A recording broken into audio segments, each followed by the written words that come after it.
ትቅርብህ ወደ ወሎ የተገለበጠ መኪና ልታውቁት ትችላላችሁ። አዎ የሆነ ገደል የገባው መኪና እና በዛን ሰዓት እኔ አንዲት የምወዳት ልጅ ነበረችኝ እና እንዳጋጣሚ እሷ ስራ ቦታ ፈርሶባት ነበርና ከዛ ዝስር ብዬ ያው የተወሰነ ቦታ ሰጥተሃል። እሺ ከዛን እንዳጋጣሚ ባለፈው ክፍለ ሀገር ወደ ወሎ የተገለበጠ መኪና ልታውቁት ትችላላችሁ። አዎ የሆነ ገደል የገባው መኪና እና በዛን ሰዓት ያው 1 አመት ከ6 ወር ሆኖናልና በቃ እንድገባ ምናምን ስትለኝ እሺ ብዬ እኔ ከክፍለ ሀገር አጎቴና ክፍል ለማስኖ ብዬ በዛን ሰዓት እነሱ ነበሩ በመኪና ውስጥና ከዛ ያው እንዳጋጣሚ አጎቴን ትላላ እሷ ተረፈች።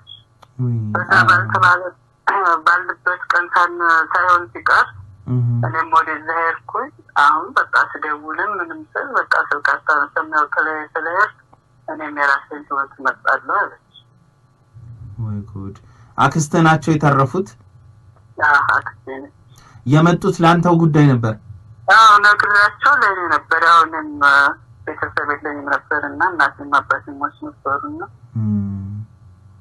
ለዛ ነበርና ይሄ ከደሴ ሲመጣ የነበረው መኪና ነው አይደል? ከደሴ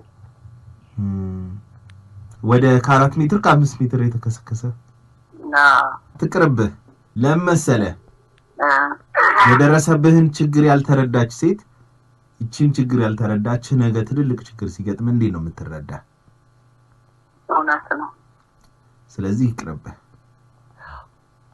እንዳው ስቶ እንዳለህ ባያ ምናልባት ተረርታ ጥፋት አናምና ይቅርታ ብላ ከመጣች እሰየው፣ ካልመጣች በዛው ከቀረሽ ግን እውነቱን ነው ባያ።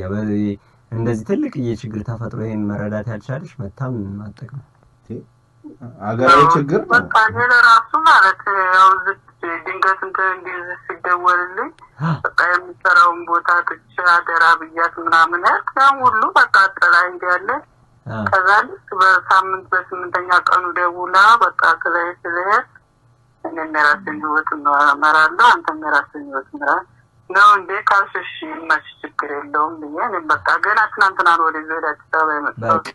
ህይወት ይቀጥላል። ኧረ በስመ አብ! አጎትህ ግን አንተ ብለው ሲመጡ እንደዚህ ሆኑ። እንደውም በዚህ ምክንያት ልታጽናናህ ነበር የሚገባው። ታውቃለች የደረሰውን አደጋ?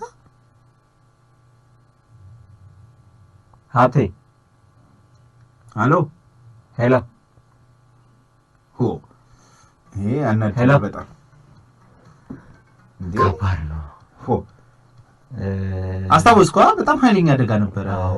ከ4 ነው ከ5 ሜትር ተከስክሶ እንዴ ሁሉም ሰው ነው የሚያውቀው ነው እንጂ እንኳን ዋሽቷት ቢሆን ምናልባት እንደው ሳይነግራት ደንግጦ ሄዶ እንኳን ከሄደ በኋላ ነግሯት ቢሆን ብቻ እኔ አንደርስታንድ ማድረግ የሚቻልበት ጉዳይ ነበር።